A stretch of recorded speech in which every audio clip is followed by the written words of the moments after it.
Hello, everyone. I'm your host, Elena. In today's episode, we are embarking on our most ambitious lesson to date. We often talk about fluency on this show, but what does it truly mean? It means navigating any situation, from the everyday to the unexpected, with confidence and poise. It means the words flow naturally without hesitation. To achieve that, you need more than vocabulary lists. You need to hear the language in context. That is why today, we are going to work through over 200 real-life English conversations in one comprehensive audio masterclass. This episode is meticulously designed to be your ultimate guide to spoken English.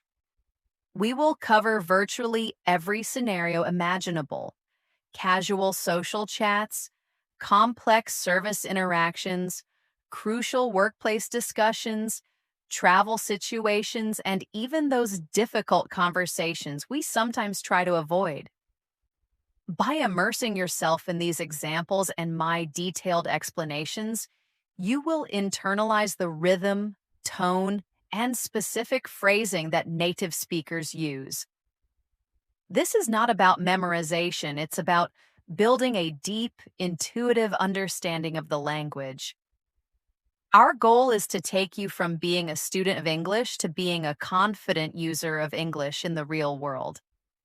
This will be a long and detailed session, so I encourage you to get comfortable, perhaps while on a walk or during your commute, and prepare to elevate your English skills to a level you never thought possible. Make sure you're following us on your favorite podcast platform so you never miss an episode. Now let's begin. Let's start with the foundations of social interaction. Mastering social English is the key to building relationships. These conversations are about warmth, connection, and showing genuine interest. Listen closely, not just to the words, but to the intention behind them. We'll begin with chance encounters and greetings. For example, you might say, "Well, hello there, Mark. Fancy running into you here." This is a wonderfully enthusiastic and natural way to greet a friend. The phrase, "fancy running into you," is a common, slightly informal expression that conveys a delightful surprise. It's much more dynamic than a simple, "nice to see you." Your tone here should be bright and audibly happy, conveying warmth from the very first moment. After your friend expresses their surprise, you could say, "I've been keeping busy, but all is well." "You're looking great. How's everything on your end?" This response is perfectly structured. First, you give a brief, positive answer about yourself. Then you offer a compliment which builds rapport. Finally, you turn the question back to them with, "How's everything on your end?" Zrania, which is a slightly more sophisticated alternative to just asking, "And you?" If they ask about your weekend, a good response is, "It was wonderfully relaxing. I just stayed in and caught up on some reading." "And you?" Sharing a small specific detail makes the conversation feel authentic. And using an adverb like "wonderfully" adds color to your language.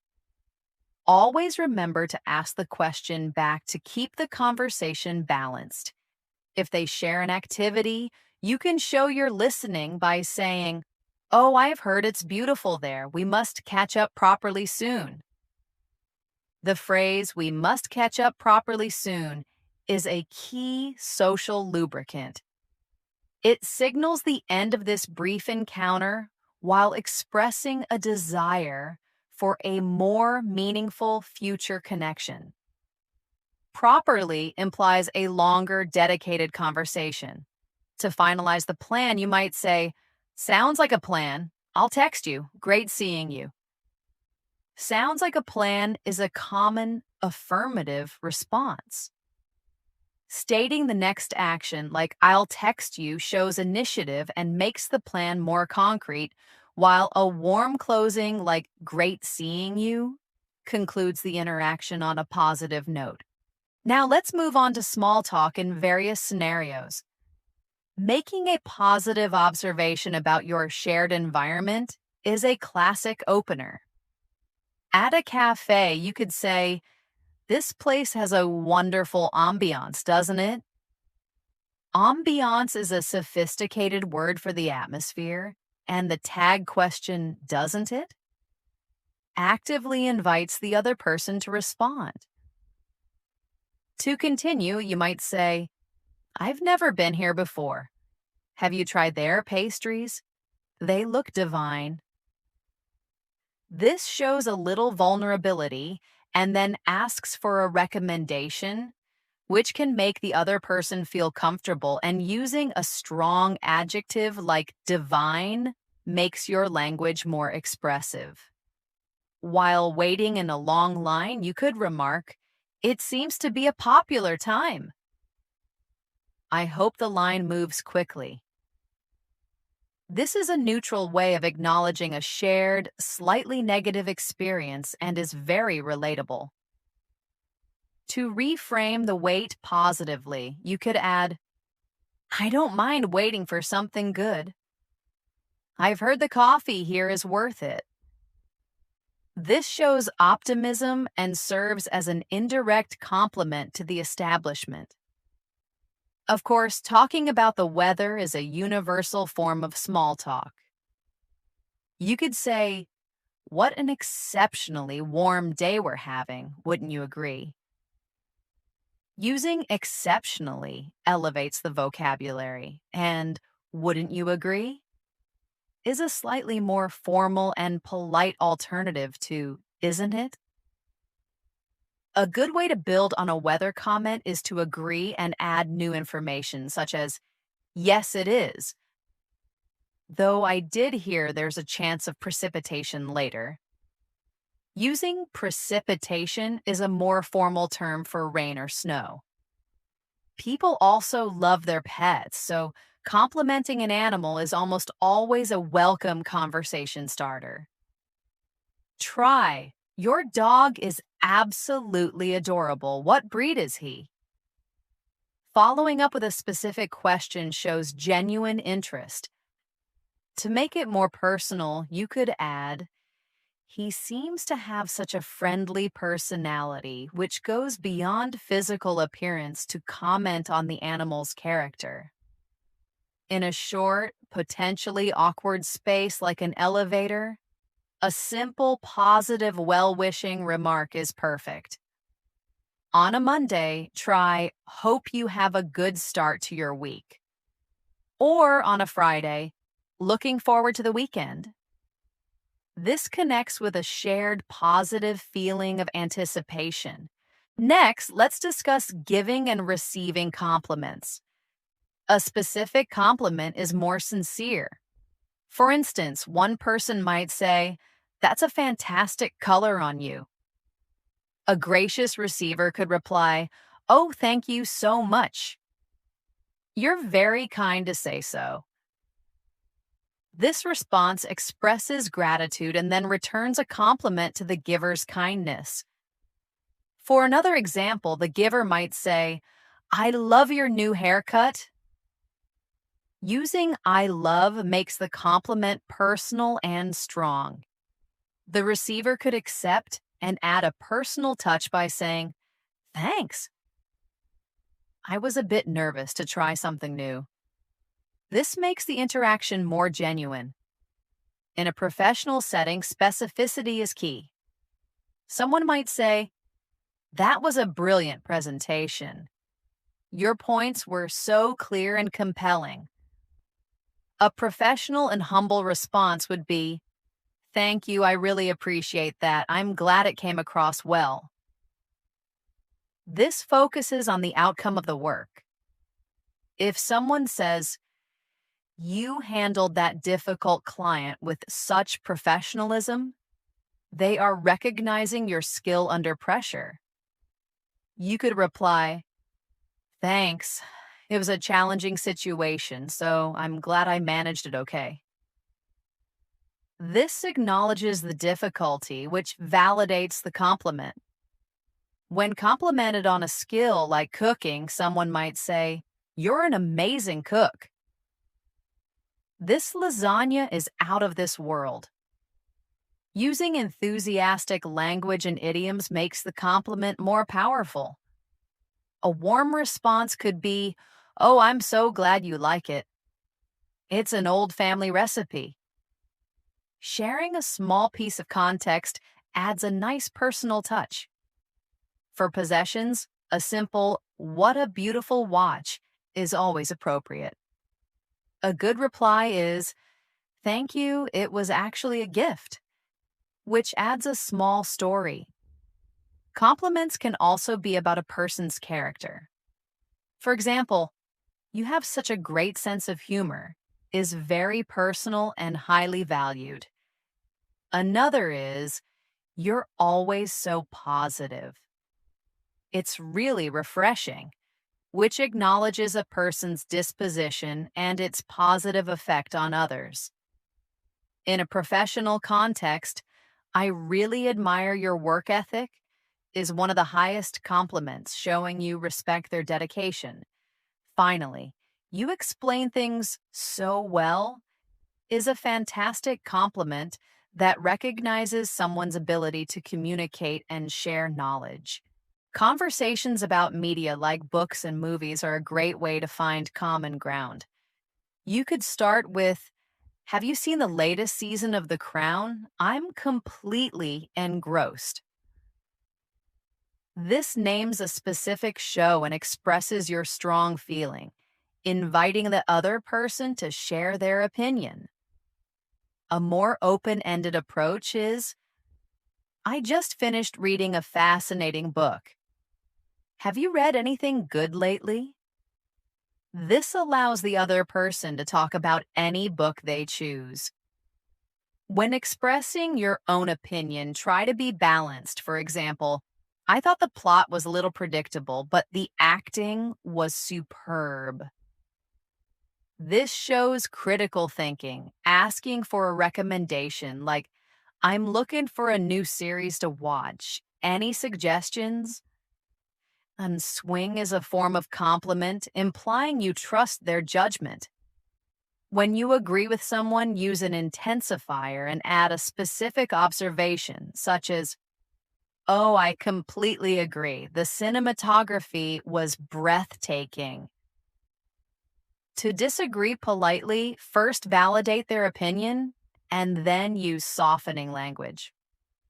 For example, "I can see why you'd say that, but for me, the ending didn't quite work." This presents your view as a personal perspective.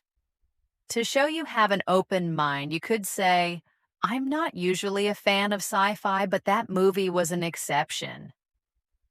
When debating a book versus its movie adaptation, you might say, "The book was so much better than the movie, in my opinion." Adding "in my opinion" acknowledges the subjectivity of your statement. In a group, it's considerate to say, "Let's not spoil the ending for anyone who hasn't seen it yet." This shows social awareness. A great follow-up question is, "Who's your favorite character in the show?" This moves the conversation to personal connections. Navigating social invitations requires clarity and tact. To make a formal invitation, you could say, "We're hosting a dinner party next Saturday, and we would be delighted if you could join us." The phrase, "we would be delighted," is very warm and traditional. An informal invitation might be, "A few of us are going for a picnic on Sunday. Would you like to come along?" Come along is a casual and welcoming phrasal verb. For a casual meetup, try, "Are you free for a coffee sometime this week?" This is low commitment and flexible. To accept a formal invitation, mirror its formality. Thank you for the kind invitation. We would love to attend. To accept an informal one, be enthusiastic. That sounds fantastic. Count me in. What can I bring? Asking what to bring is a very polite gesture. A casual acceptance could be, sure, I'd love to. What time works for you? Followed by a practical question. To decline an invitation politely, be appreciative first. That's very kind of you to invite me, but I'm afraid I have a prior commitment that evening. A prior commitment is a polite, vague reason. An informal refusal can still be warm. Oh, I'm so sorry. I'd love to, but I'm busy on Sunday. Thanks so much for thinking of me, though. If you genuinely want to see the person, soften the no by proposing an alternative. I can't make it this weekend, unfortunately. But I'd love to catch up soon. Are you free at all next week? If you don't want to offer a reason, you can say, thank you for the invite, but I won't be able to make it this time. I hope you all have a wonderful time. This is polite and gracious. Now let's move to part 2, navigating services and transactions. These are the practical, goal-oriented conversations that make daily life function. Here, clarity and politeness are paramount. Let's start with the expanded cafe and restaurant experience. To make a reservation, a gold standard phrase is, hello, I'd like to book a table for 2 for this Friday at 7:30 p.m. as please. It's polite and provides all necessary information clearly. An alternative, if you're flexible, is, do you have any availability for a party of 6 tomorrow evening?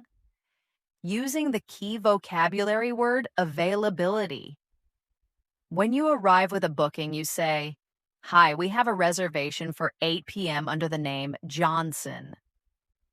If you don't have one, you state your party size and can add a polite request. A table for 2, please. Would it be possible to sit by the window? The phrase, would it be possible to, acknowledges that your request may not be feasible. If you're not ready to order, it's perfectly acceptable to say, could you give us a moment longer to decide, please? The word longer implies you are nearly there. When ordering, the most common and polite way is to say, I'll have the grilled salmon. You can follow this with a clear question like, could you tell me what vegetables it comes with? Another soft alternative to I want is, I think I'll go with the steak. I'd like it cooked medium rare, please, which includes a crucial specific request. When dealing with allergies, you must be direct and clear. I have a nut allergy. Is the pesto sauce safe for me to eat? During the meal, you can get a server's attention with, excuse me, and make a request like, could we possibly get some more water for the table? The phrase, could we possibly, is extremely polite. If there's a problem, a polite complaint works best. Start with softeners. I'm terribly sorry to bother you, but my soup seems to be cold. Then state the problem factually and propose a solution. Would it be possible to have it warmed up? Another example is, pardon me, but I believe I ordered the chicken, not the fish. I believe I ordered is softer and less accusatory. To finish the meal, you can say, we're all set, thank you. Could we have the bill, please? The phrase, we're all set, signals you are finished. If you need to split the payment, ask clearly, would it be possible to split the bill between the 4 of us? As you pay, it's always a kind gesture to offer a compliment. Everything was delicious, thank you so much.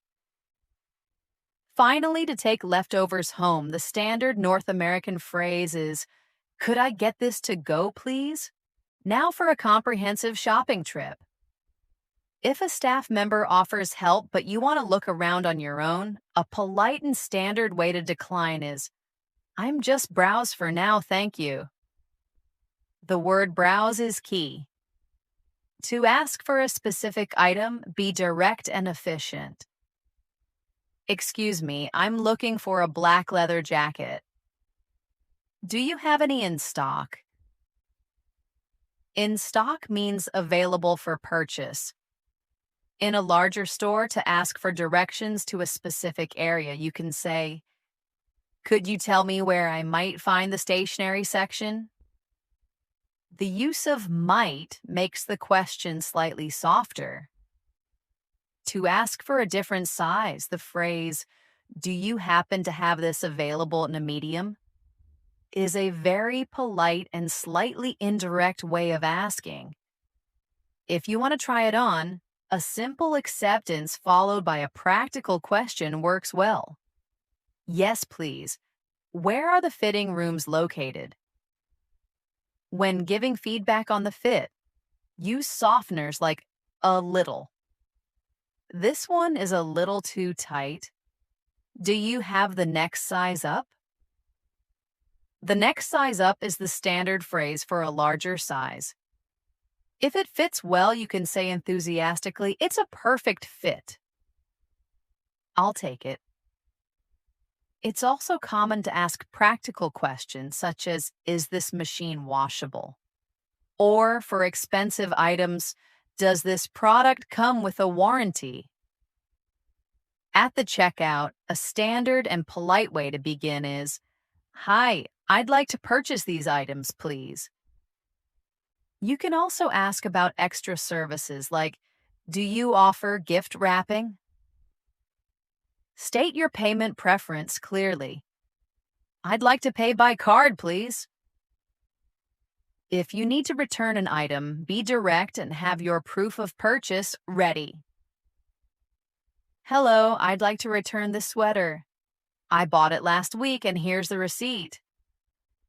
Provide a simple, clear reason, such as, "Unfortunately, it doesn't fit properly. Could I get a refund, please?" Refund means you want your money back. If you don't have the receipt, acknowledge it up front. "I don't have the receipt, but would it be possible to get store credit?" Store credit is often possible when a cash refund is not. Let's continue with transactions at the bank and post office.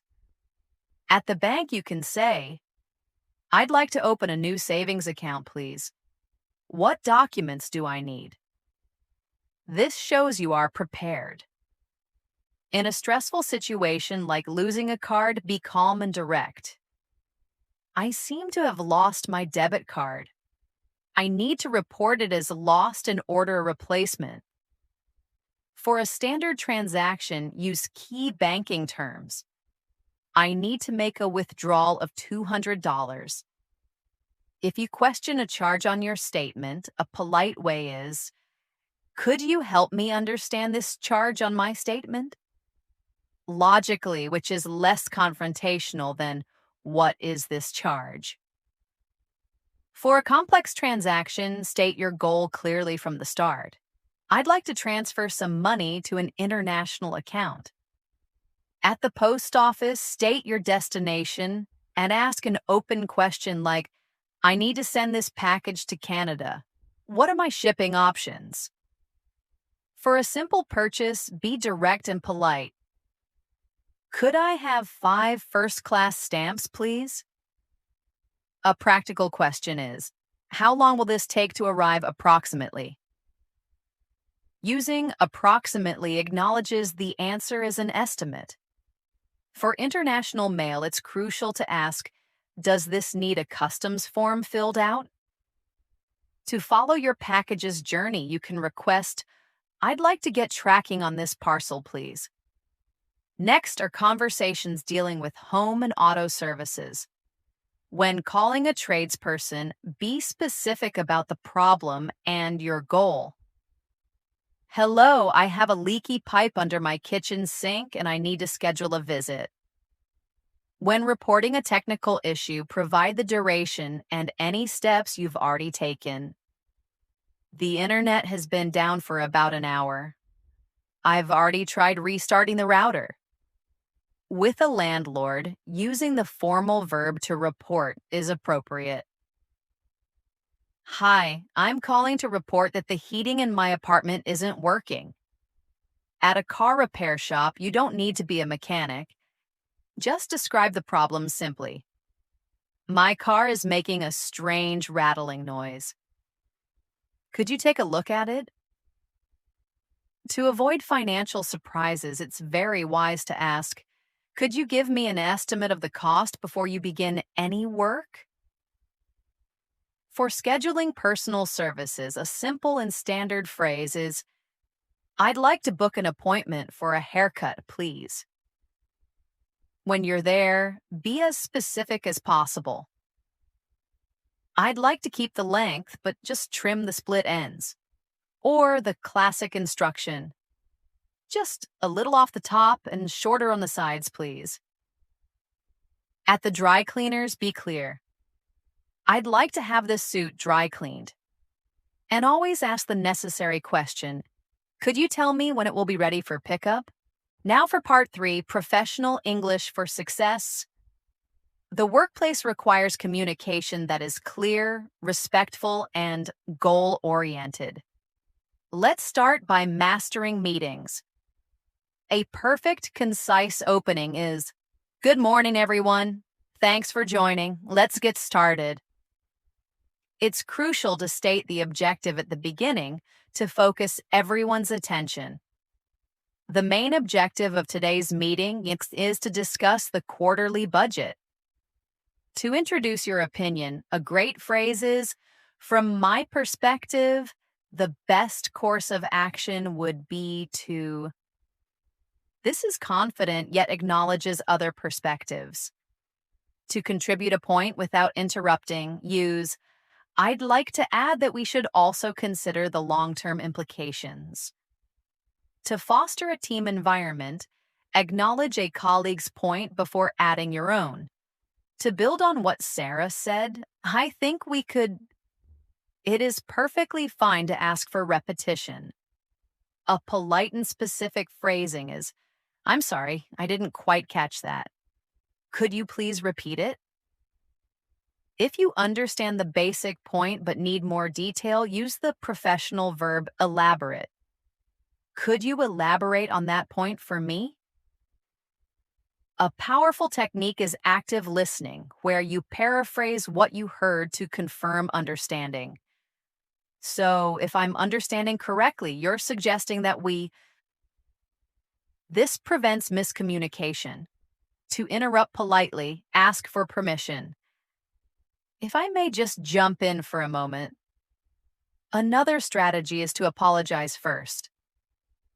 Excuse me for interrupting, but I have a quick question on that. When you agree, state it clearly. I completely agree with that approach.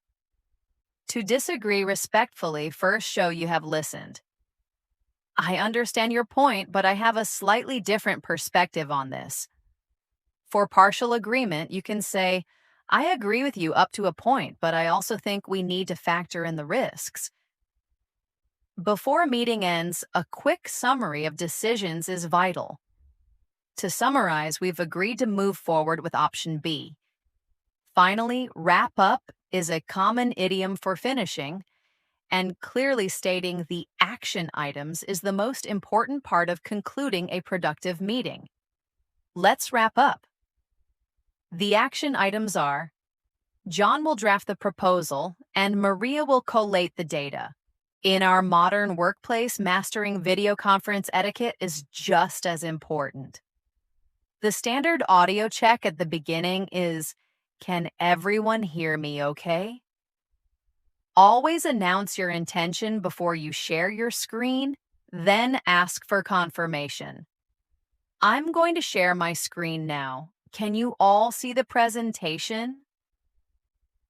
To politely inform someone their audio connection is poor, you can say, "Sorry, you're breaking up a little. Could you say that again?" Breaking up is the common phrasal verb for an intermittent signal.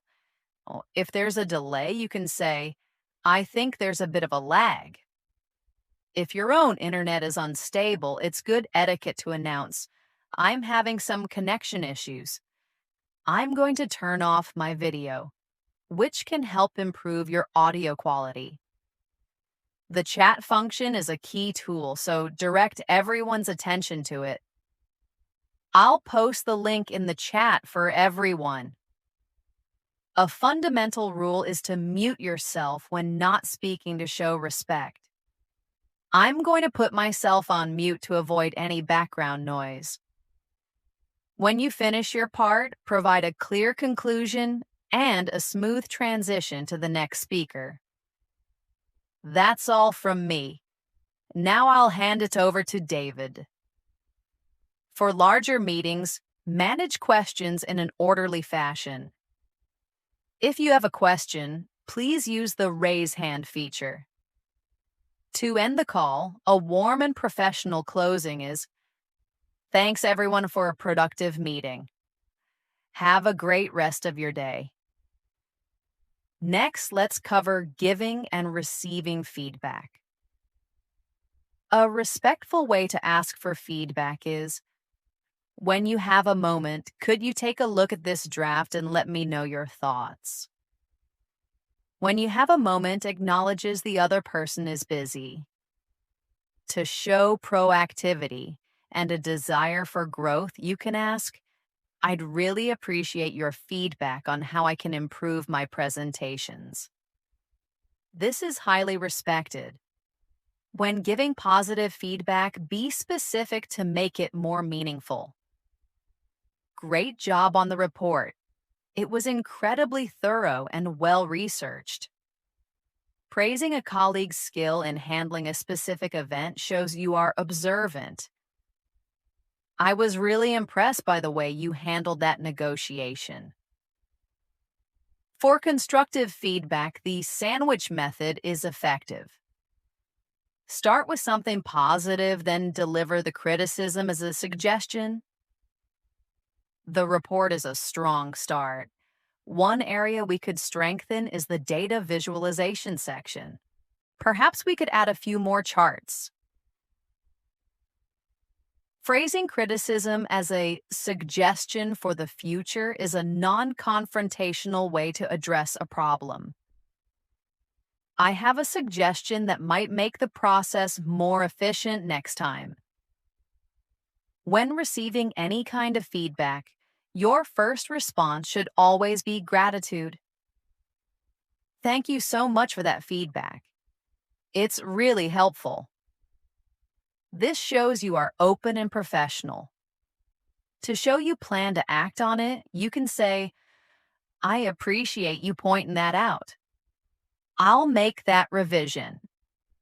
If feedback is vague, it is perfectly acceptable to ask for more detail. "That's a fair point. Could you give me a specific example of what you mean?" A great idiom to show you will consider the advice is, "Thanks for the suggestions. I'll take those on board for the next project." Networking at events is another key professional skill. A standard introduction should include your name, company or role, and a polite opening. "Hi, I'm Elena. I work in marketing at XYZ Corporation. It's a pleasure to meet you." Immediately ask an open-ended question about the other person, as good networking is more about listening. "So, what brings you to this conference, or what's your line of work?" Using the shared event as a topic is a great way to find common ground. This has been a fantastic event so far. Did you catch the keynote speech this morning? Listen for opportunities to create a connection between their work and yours. Oh, you work in finance? I collaborate closely with our finance team. To make staying in touch more concrete, suggest a specific platform. I'd love to connect on LinkedIn. What's the best way to find you? Offering your business card is standard practice. Here's my business card. Feel free to reach out if you'd like to chat further. Feel free to reach out is a warm, low-pressure invitation. To exit a conversation politely, express pleasure. Give a simple reason and reiterate your desire to connect. It was really great talking to you. I'm going to go grab a coffee, but I hope we can connect again soon. A very courteous way to exit is to frame it as consideration for their time. Well, I don't want to monopolize your time. Enjoy the rest of the conference. A good follow-up email should be prompt and specific. Hi, David. It was a pleasure meeting you at the conference yesterday. I enjoyed our conversation about. To take the connection to the next level, your follow-up should propose a clear, low-commitment next step.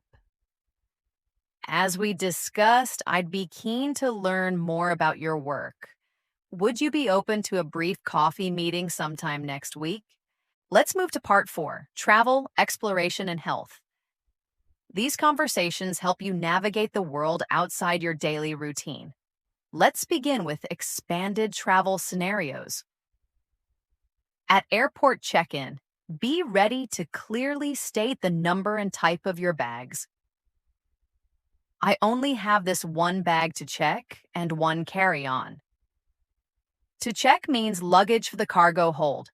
Carry-on is for the cabin. A simple, direct question for airline staff is the flight on time? At security, it's best to ask if you are unsure to keep the line moving. Do I need to take my laptop out of the bag? Gate changes can happen, so it's sensible to double-check. I'd like to confirm that this is the correct gate for the flight to London.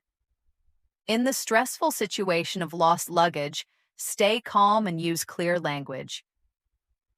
My luggage didn't arrive on the carousel. I need to file a report. At the hotel, the standard check-in line is, "Hello, I have a reservation under the name Elena." Afterwards is the perfect time to ask practical questions. Could you tell me what time breakfast is served?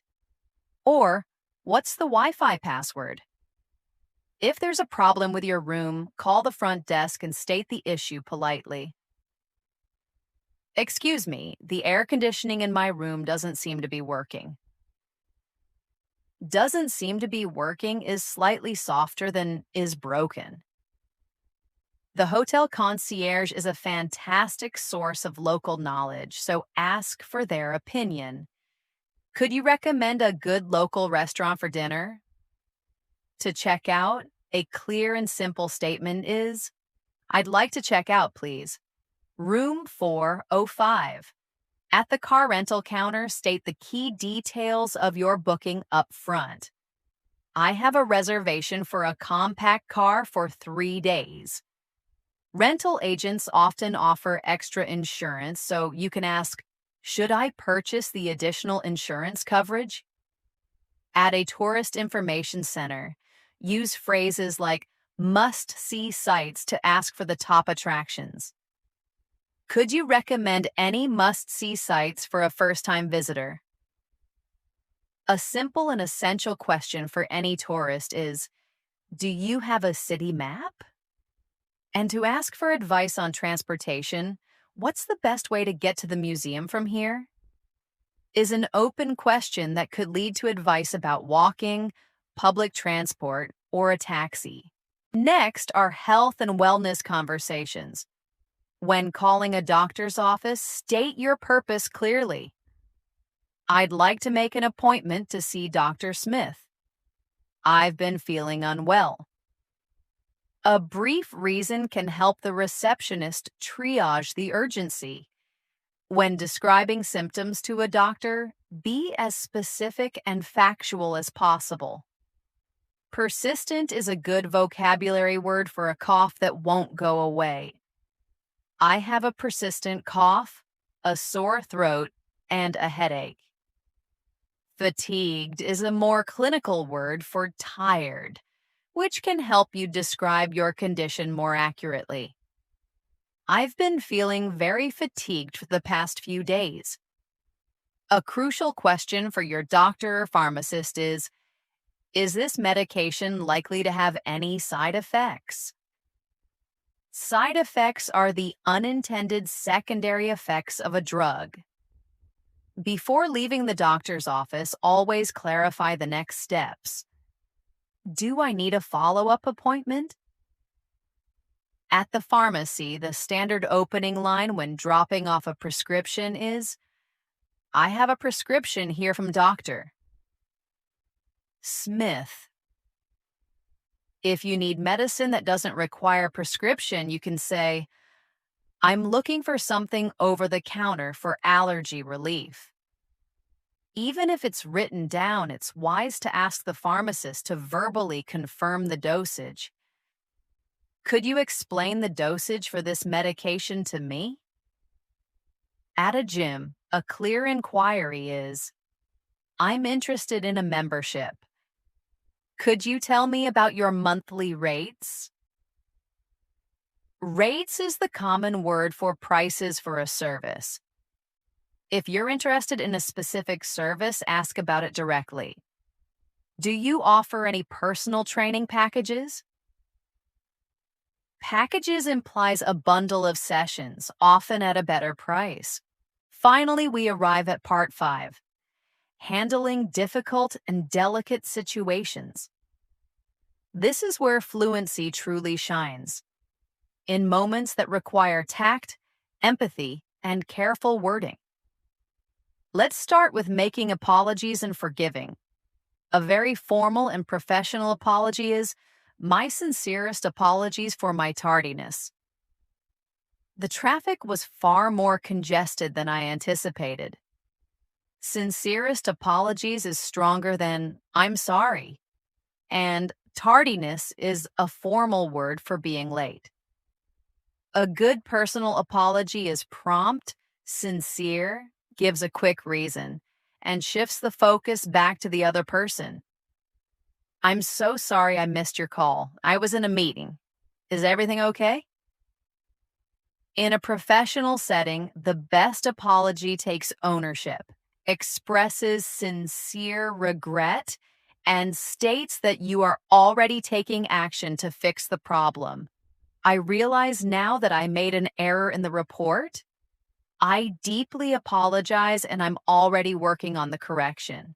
When apologizing for hurting someone's feelings, it's important to name the transgression and take ownership of its impact. "I am so sorry for what I said earlier. It was thoughtless and I didn't mean to hurt you." A gracious way to accept an apology is to acknowledge their effort and state the acceptance clearly. "Thank you for saying that. I appreciate it. Apology accepted." A more casual and reassuring way, especially for a minor issue, is, "Don't worry about it. These things happen." This minimizes the mistake. A direct but kind way to accept and move on is, "It's all right. Let's just move on." If the apology included a reason, a good response is, "I understand. Thank you for explaining." An honest and healthy way to accept is to acknowledge your feelings but confirm the apology has repaired the situation. "I was a bit upset, but I appreciate you apologizing. We're okay." A very casual idiom for a minor offense is, "No harm done." Now let's cover expressing sympathy and condolences.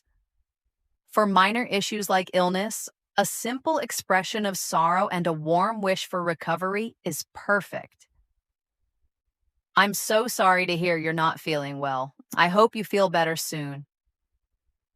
Offering gentle advice also shows you care. Take care of yourself and get plenty of rest. For major difficulties like a job loss, acknowledge the gravity and make a genuine offer of support. I was so sorry to hear your news. That sounds incredibly difficult. I'm here for you if you need anything at all. Offering your time to listen is one of the most valuable things you can do. Please don't hesitate to reach out if you need to talk. When expressing condolences for a death, especially in writing, standard formal phrases are often best. I am so sorry for your loss. My thoughts are with you and your family during this difficult time. If you knew the person who passed away, sharing a brief positive memory can be very comforting. I was heartbroken to hear about your grandfather. He was a wonderful man. Sometimes acknowledging the inadequacy of words is the most honest thing you can say. There are no words. Please accept my deepest condolences. A simple, warm way to let someone know they are in your thoughts is thinking of you in these tough times. A standard offer of help is, if there's anything at all I can do, please let me know. The standard heartfelt response when someone offers you their sympathy is, thank you, that means a lot to me. Lastly, let's discuss polite disagreement and setting boundaries.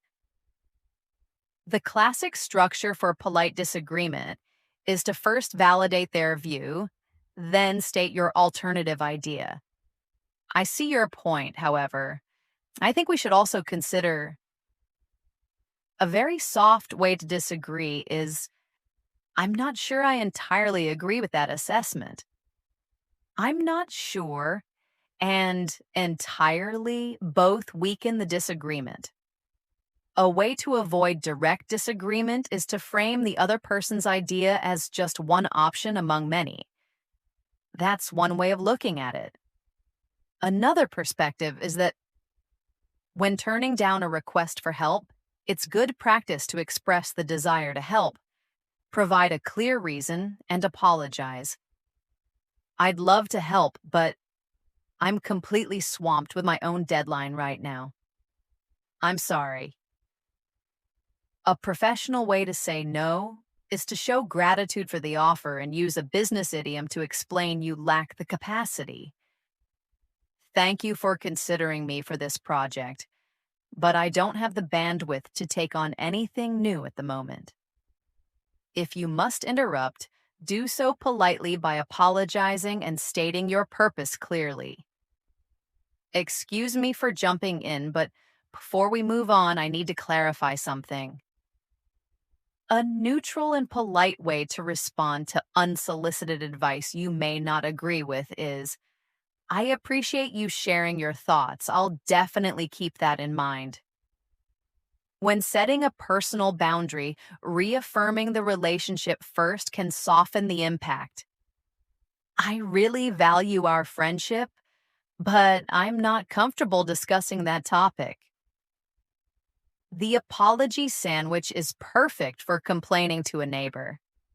Start with an apology, state the problem gently, and frame your request as a question. Hi, Tom. I'm sorry to bother you, but the music was quite loud late last night, and I was wondering if you could keep it down a little after 11 p.m. The formula for politely exiting a conversation is to express enjoyment, state your need to leave, and express a desire for future contact. It's been so lovely catching up, but I really must be going. Let's do this again soon. A firm but polite refusal to a salesperson is, thank you for the information, but I'm not interested at this time. A gentle way to introduce a correction is to use actually and phrase it as your own thought. Actually, I think the meeting is on Wednesday, not Thursday. It might be worth double checking. A great way to clarify your own words is to blame the abstract misunderstanding. I think there may have been a misunderstanding. What I intended to say was a very polite way to ask someone to move is to use the classic softener. Excuse me, would you mind giving me a little more space, please? Finally, a warm and enthusiastic way to refuse food is to compliment it first, then give a clear reason. That looks delicious, thank you, but I couldn't possibly eat another thing. I'm stuffed. As we come to the end of this extensive audio masterclass, I want you to take a moment and reflect. We have journeyed through over 200 distinct conversational scenarios. We've built rapport, navigated complex transactions, contributed to professional discussions, and handled delicate personal moments. Learning a language is not a destination. It's the ongoing journey of building these skills, one conversation at a time. And I thank you for taking such a significant step on that journey with me today. The power of this lesson lies in its realism and its audio format. You can take this episode with you. Listen to it while driving, at the gym, or during your daily walk. Let these phrases and their explanations become a familiar sound. I urge you not to let this be a one-time listen. Come back to this resource. Pick a section that feels challenging and practice it until it feels natural. Shadow the sentences, speaking them aloud right after me. Make these phrases yours. Remember that every fluent speaker you admire once started exactly where you are. They reached fluency not by avoiding mistakes, but by embracing them, by speaking, by trying, and by engaging with the world. Thank you so much for your time and dedication today. Leaving a review is also one of the best ways to help others discover our show. In the comments section on our platform, let me know which of these 200 conversations you found most useful. This has been Elena, your English learning partner. Keep practicing, keep listening, and keep believing in your ability to communicate with confidence and grace. I will talk to you in our next episode.